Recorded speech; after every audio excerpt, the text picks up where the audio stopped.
welcome back, listeners, to another interesting conversation on the Mindful Living podcast. I'm your host, Sana, and as you know, this is the space where we dive into the intersection of science and soul, and we explore how mindful living can shape the quality of our lives. Now, listeners, today's conversation it asks us to look at the Western medicine through a different lens, one that doesn't stop at the physical but considers the non physical dimensions of being as part of the healing process. And listeners, let me introduce my guest to all of you, Julius Torelli. He has spent over 4 decades practicing medicine, and he has seen firsthand how symptoms often present with no clear or ambiguous physical findings. And these medically unexplained symptoms, like chronic headaches or IBS, irritable bowel syndrome, can be incredibly debilitating. Yet, they're often treated only at the surface level.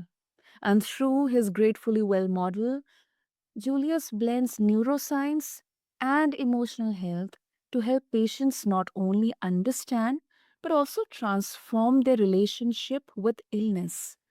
And listeners, let me tell you that this conversation is for anyone who has ever felt like the symptoms were all, quote unquote, all in their head, or for healthcare providers who want to see the whole human, not just the lab reports.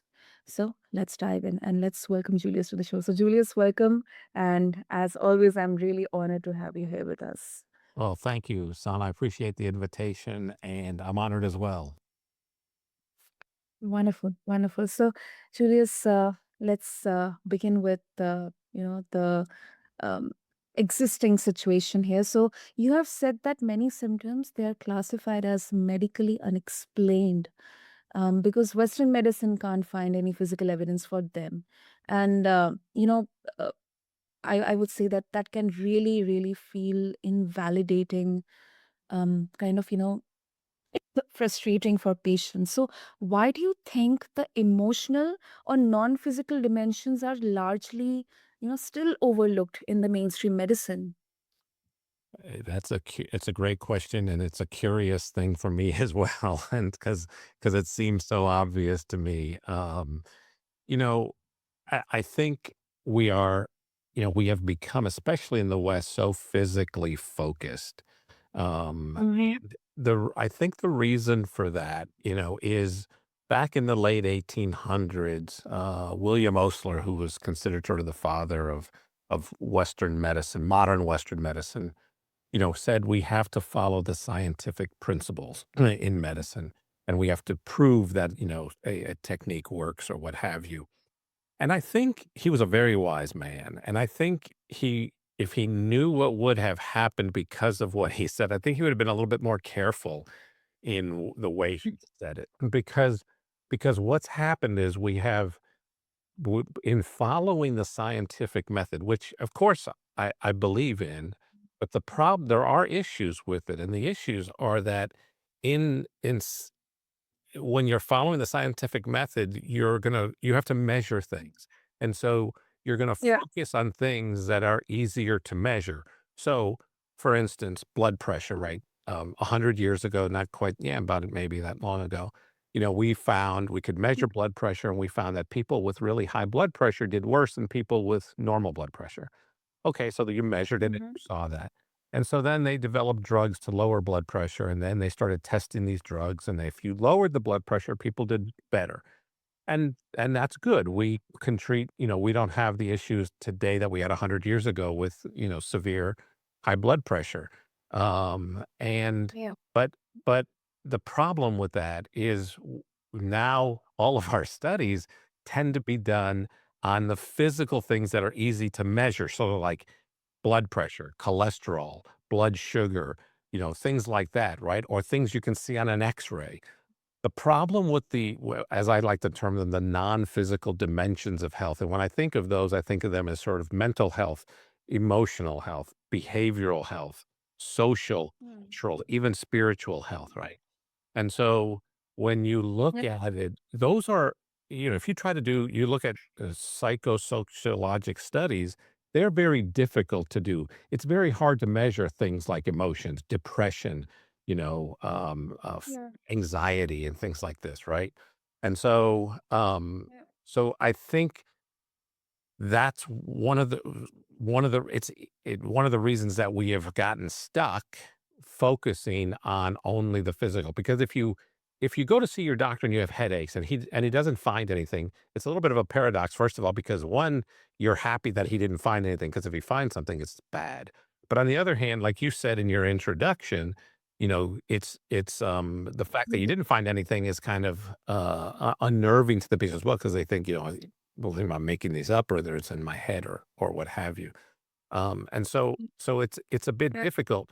But then what do you do now? The doctor knows, oh, this is probably just related to stress. He may even tell you this is just stress, and then he gives you a bunch of pills to treat the headache and nothing to do nothing about the stress.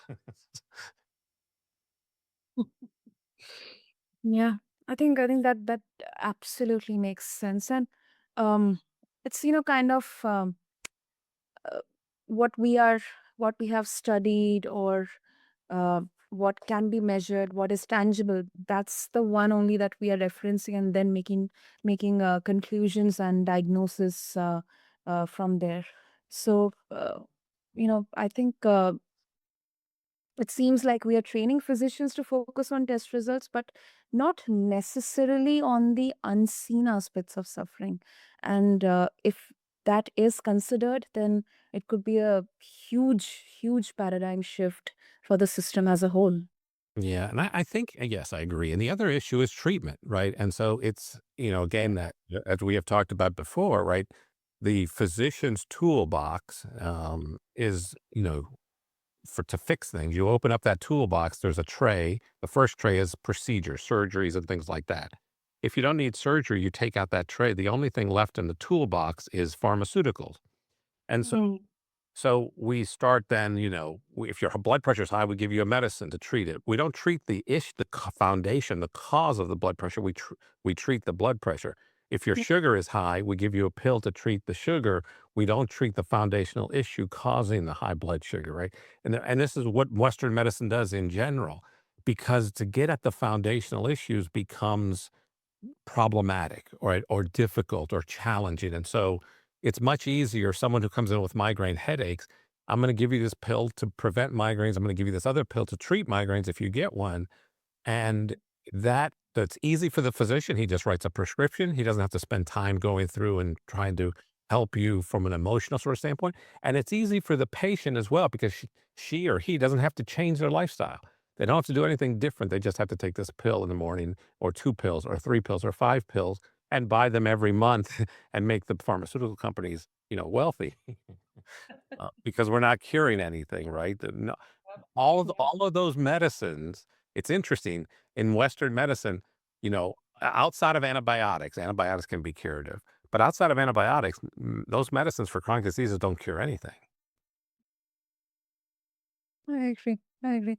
I know that's the that particular aspect that you mentioned, like from the profits and Mm. um the wealth standpoint. I think this is something that deep down, at least the ones who are discussing about it, we all know about it, but we just don't want to accept it, for the fact we are also so much consumed by the busyness of our lives, that sometimes we forget that we are also a part of that entire kind of food chain.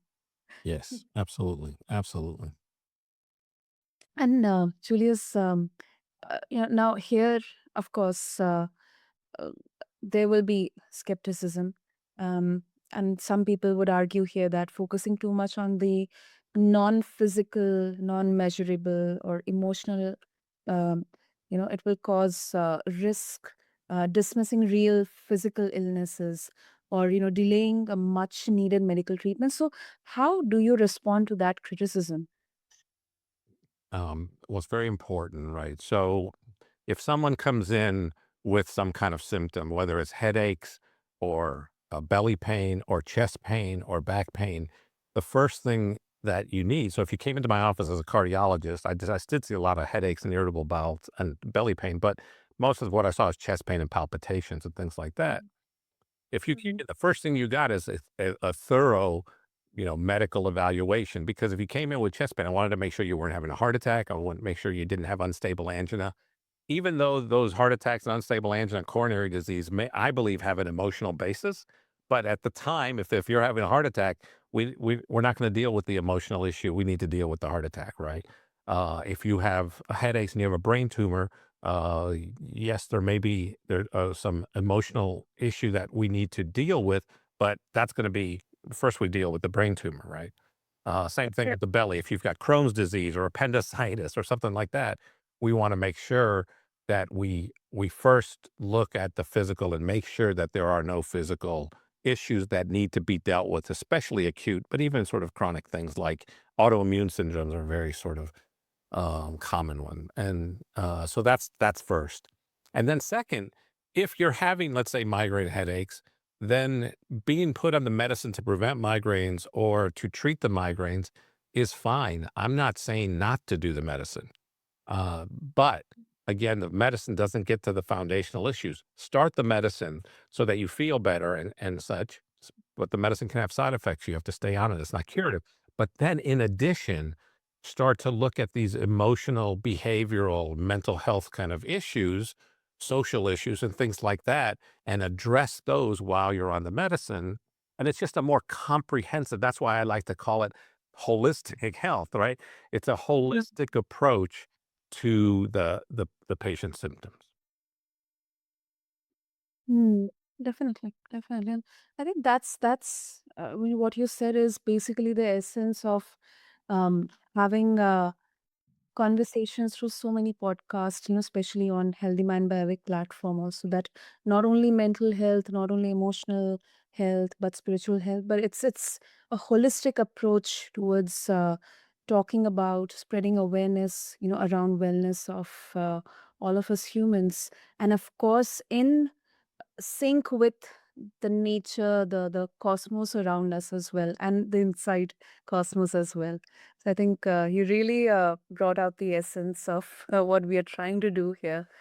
And And, again, because we're so physically focused, we forget about these phenomenon that we know about in Western medicine. Like, we understand, for instance, the placebo effect, Yep. right? So you take a sugar pill and you get better. That it's acknowledged in medicine that that exists. Well, what is that about? That is nothing but mindset. This is a belief that this pill that you're getting, which is inert, but you believe is curative or helpful, right? And so we know that exists. In my mind, we need to figure out how to amplify the placebo effect, not think of it as a nuisance because the pharmaceutical companies think it's a nuisance because they have to test their pill, their $500 million pill or $1 billion pill. They have to test it against the placebo and show that it works better, which means that the placebo works. And then in addition, we have these psychosocial kind of studies that are done on mindset and its effect on the physical and mental health aspects of a human being. So, for Mm. instance, I don't know if you're familiar, if your readers, listeners are familiar with a study that called the counterclockwise study that was published back in 1979. This was done Mhm. by Ellen Langer, who's a psychologist was at Harvard, and she Okay. did a study in 1979 where she took a bunch of men in their 70s and she took them to a monastery that was decorated like to look like 1959. So it looked like 20 years earlier. And Okay. and it everything they were immersed sort of like time like going back 20 years. So like they had vintage magazines and newspapers from 1959 that lined the tables. They had a black and white television. They were playing episodes of TV shows that played in 1959. They had photos on the walls of celebrities from the 1950s and and the radio was playing songs from the 1950s. There were no mirrors. There was no modern references, and the men were supposed to not just reminisce, they were instructed to live as if it was 1959, and they were there for I think it was a week or 10 days or something like that. And then before they went in, they did all of these psychological and like memory testing and things like that, and they did a bunch of physical measurements as well, strength, flexibility, mobility, and things like that. And in the Mm. time they were there, which again, I can't remember if it was a week or 10 days, but let's say it was 10 days. In that time, the people, when they came out and they repeated the measurements, the patients or the people's, their posture had improved, their joint Mm. flexibility had improved, they had enhanced memory and manual dexterity, their grip strength had improved, their hearing sharpened, their vision improved, their memory was better. They were physically stronger, and they came out basically physically younger. And they compared this to a control group where they brought them to the same monastery, but it didn't they were just reminiscing. They weren't, like, immersed in the 20 year The before, and they didn't have those kind of improvements. And so, again, that shows you, like, the power of the mindset, how strong these people actually got younger by, simply by putting them in an environment that looked like 20 years before.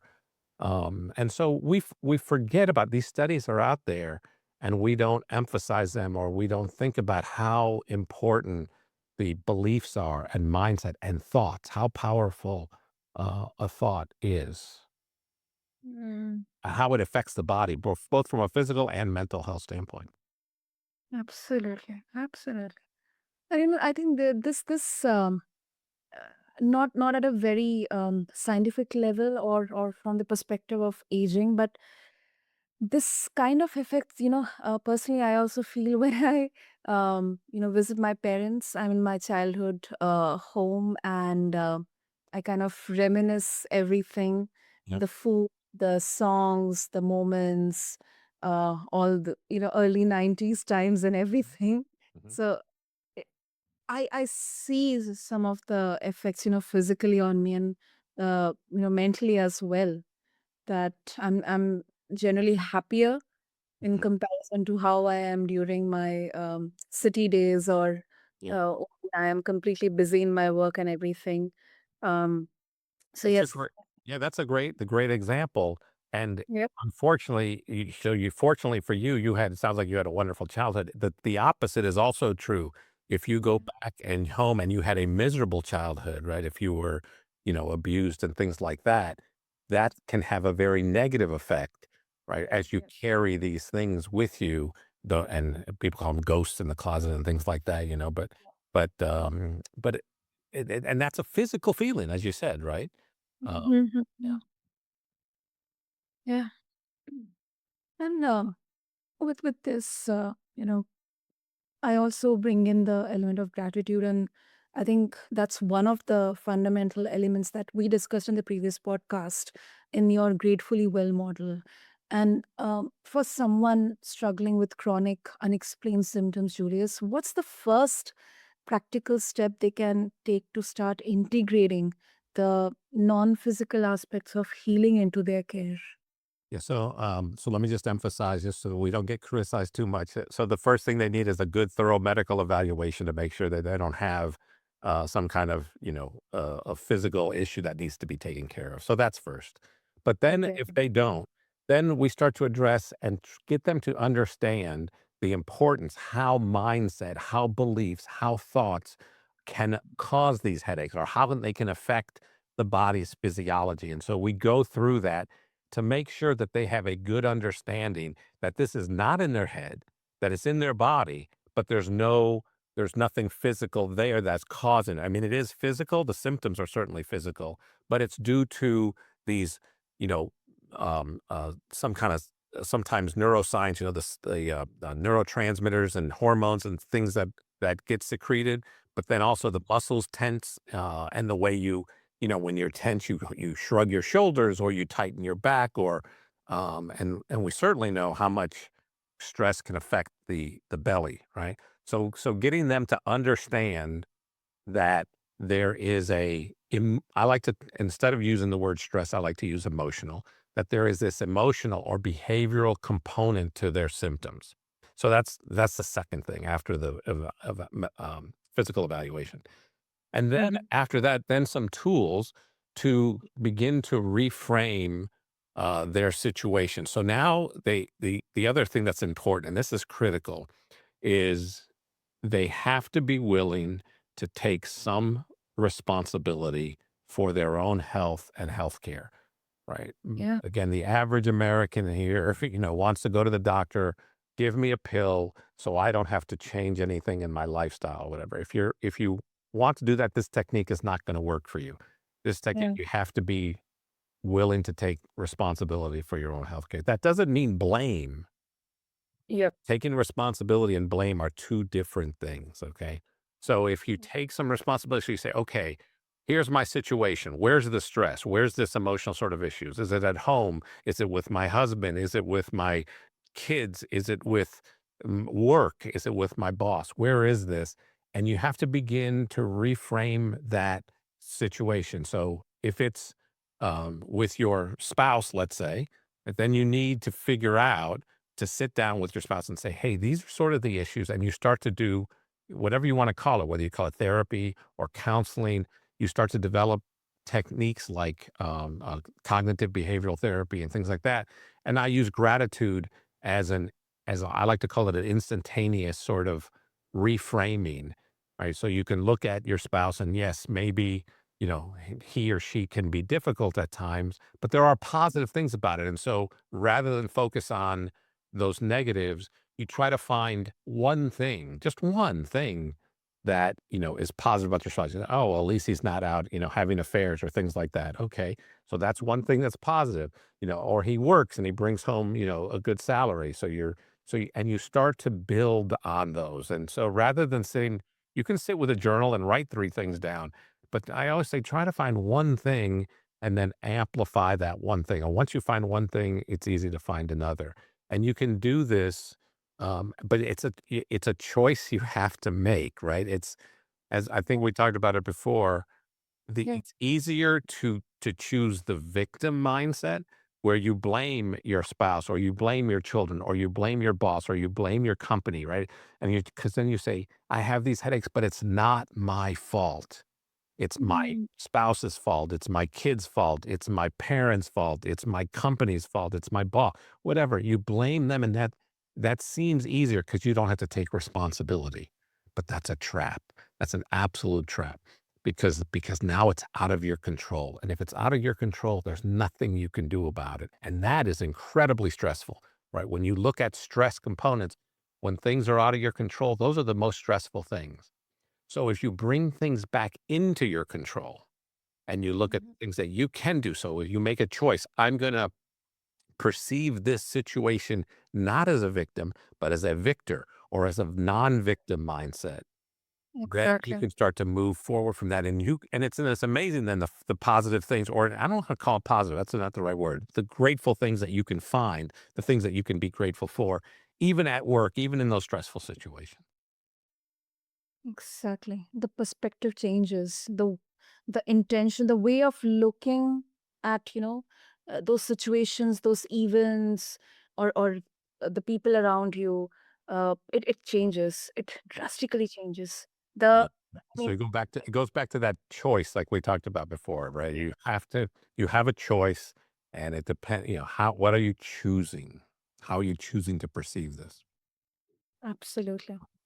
And before we wrap up, Julius, you know, let's just reflect quickly as we have a time constraint here. I mean, do you think, Julius, that mainstream Western medicine will ever fully integrate the non-physical dimensions of health, or this will just, remain as more of a complementary or an alternative approach? I'm optimistic. I have honestly seen what I would call progress over I graduated from medical school in 1986. So it's almost 40 years that I've been doing this. Uh, Or and, um, you know, I had early on when I saw these patients, I had stopped sending, I used to send patients to psychiatrists. And I stopped doing that because when I did that, all they got was medicine from the psychiatrist. They had 15-minute appointments. And I was like, Wait a minute, that's not what a psychiatrist is supposed to do." But today, even psychiatrists, but more counselors, we have developed other techniques besides medicine, things like cognitive behavioral therapy, dialectic behavioral therapy, uh, Yeah. emotional freedom techniques, all the thought field therapies, EMDR, all of these other techniques that we have developed, and so I see positive changes. Now, I personally believe, like, let's just take migraine headaches. That's what we've been talking about. I believe that that is, a mental health issue. Now, it maybe not a mental health disorder. Maybe it's not in the DSM-5 or whatever we're up to.